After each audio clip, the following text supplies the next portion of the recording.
आप देख रहे हैं एक्सप्रेस न्यूज टुडे, सच्ची खबर सब पे नजर।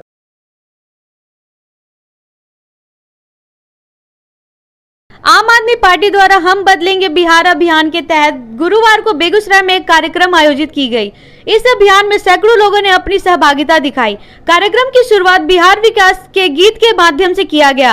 प्रेस वार्ता के दौरान संबोधित करते हुए आपके अध्यक्ष सुनील कुमार सिंह ने बताया कि इस अभियान को मुख्य 5 बिंदुओं के साथ लेकर चलाया जा रहा है। उन्होंने कहा कि बिहार में चौपट शिक्षा व्यवस्था, बेरोजगारी की दंश झेल रहे युवकों की समस्या, किसानों की बदहाली एवं राज्य में व्याप्त भ्रष्टाचार खत्म करना होगा और इसके लिए बिहार को बदलने की जरूरत है। का सिस्टम बना हुआ है। प्राथमिक शिक्षकों को आज से 15-20 साल पहले जब वैकेंसी किया जाता है तो दुनिया में कोई भी सरकारी नौकरी बिना परीक्षा लिए नहीं लिया जाता है।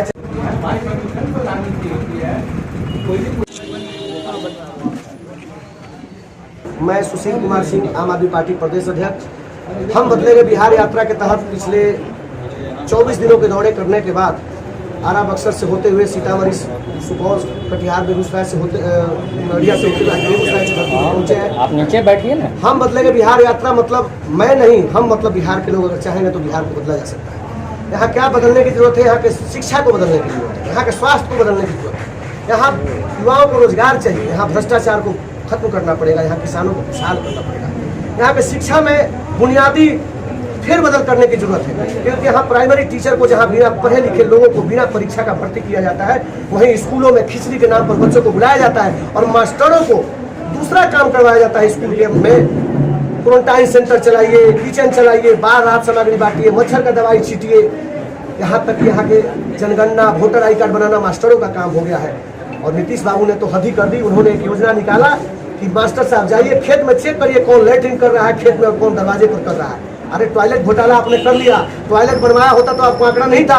मैं पूरा बिहार घूम के आ रहा हूँ, शाम को सड़कों पर चलने में शर्म लगता है कि आरा से लेकर किशनगंज, कटिहार तक और बेगूसराय तक शाम को रोड पर महिलाएं बैठी रहती है। लाइट का मुझे गाड़ी का लाइट बुझाना पड़ता है क्योंकि टॉयलेट आपने बनाया नहीं, घोटाला कर लिया और मास्टरों को दूसरे काम में लगाया। इसलिए कि यहाँ के बच्चों को पढ़ाना नहीं चाहते। 10वीं में बच्चा जब परीक्षा देता है तो मैट्रिक की परीक्षा में कहते हैं कि इंग्लिश में फेल तो वो पास हो जाओ, लेकिन बच्चा जब दूसरे प्रदेश में जाता है तो बिना इंग्लिश का उसको नौकरी नहीं मिलता है, एक एप्लीकेशन लिखने नहीं आता है। तो आप यहाँ के बच्चों को मजदूर बना रहे हो और बिहार को मजदूरों का हब बना रहे हो, जहाँ से श्रमिक स्पेशल ट्रेनें चलती है। इस धब्बा से कौन निजात दिलाएगा? इसको बदलने की जरूरत है। यहाँ गांव-गांव में अस्पताल, क्लिनिक होना चाहिए जहाँ लोगों का फ्री में इलाज हो। यहाँ 12.5 लाख बच्चों ने इस बार मैट्रिक का परीक्षा पास किया, 14.5 लाख बच्चों ने मैट्रिक का परीक्षा दिया था।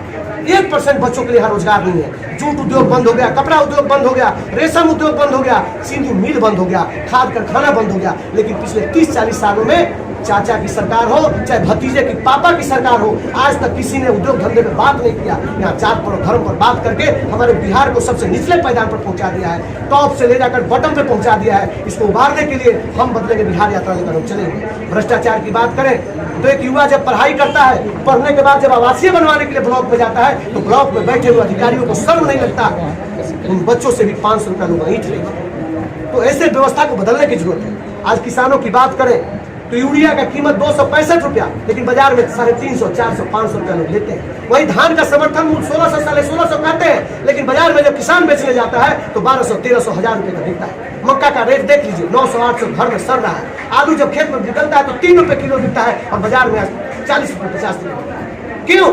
क्योंकि किसानों की आवाज उठाने वाला कोई नहीं है। बिहार में बाढ़ आया हुआ है, हर एक साल आती है, बाढ़ आता नहीं, मंगाया जाता है, उससे किसानों की फसल बर्बाद होती है। क्योंकि बाढ़ आएगा तो चूड़ा, मीठा, तरी, तिरपाल, राहत सामग्री के नाम पर लूट मचेगी, बांध टूटेगा, रोड टूटेगा, नाला टूटेगा, सबका मरम्मती का काम चलेगा, टेंडर होगा, उसमें लोग कमीशन खाते हैं। तो बाढ़ सोने की मुर्गी अंडा देने वाली है, जिसको लोग चाहते नहीं कि बाढ़ की समस्या खत्म हो। और इसमें डूबता कौन है? किसान डूबता है। 155 विधानसभा बिहार का डूबा हुआ है, लेकिन पिछले बार 10 दिन पटना डूबा था तो पूरे मीडिया में हाईलाइटेड थे, सब नेता बाप दादा बोल रहे थे। लेकिन आज किसान मर रहा है, उसके परिवार, उसका माल, उसका मवेशी सब डूब गया, फसल डूब गई, घर ढह गया, उसके बच्चों को सांप काटा मर गया। लेकिन एक बार सरकार के कान पर जू नहीं लगता है, हेलीकॉप्टर से दौड़ा करके लोग छोड़ देते हैं। इस व्यवस्था को बदलने की जरूरत है। और इसी यात्रा के दौरान आज मैं बेगूसराय आया हूँ और बिहार के अलग अलग विधानसभाओं में जा रहा हूँ। यह 78 नंबर विधानसभा है बेगूसराय, जहाँ मैंने बैठक किया है। और आगे भी बैठक मेरी जारी है।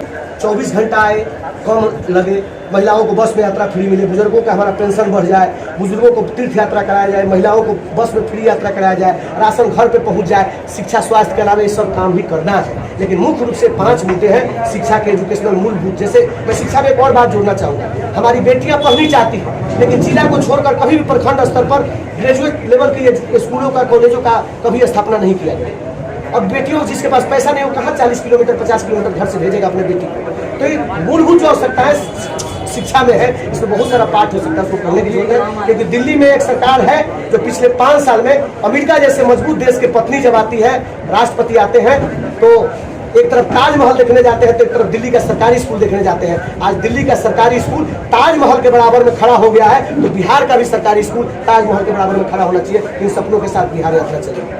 आने वाले चुनाव में क्या गठबंधन हमसे कौन गठबंधन करेगा? क्योंकि हमारे पार्टी में जो एक भी पैसे का करप्शन किया होगा, जो बलात्कारी होगा, जो गुंडा मवाली होगा, उसको हम टिकट नहीं देंगे। और दूसरे पार्टियों में 90% लोग पहले वैसे होंगे तभी टिकट मिलेगा। तो हमसे गठबंधन कौन करेगा? हमारे शर्तों पे कोई गठबंधन नहीं करेगा और दूसरों के शर्तों पे हम गठबंधन करेंगे। कितने सीटों से चुनाव लड़ेंगे? देखिए, सम्मानजनक स्थिति में हम चुनाव लड़ेंगे।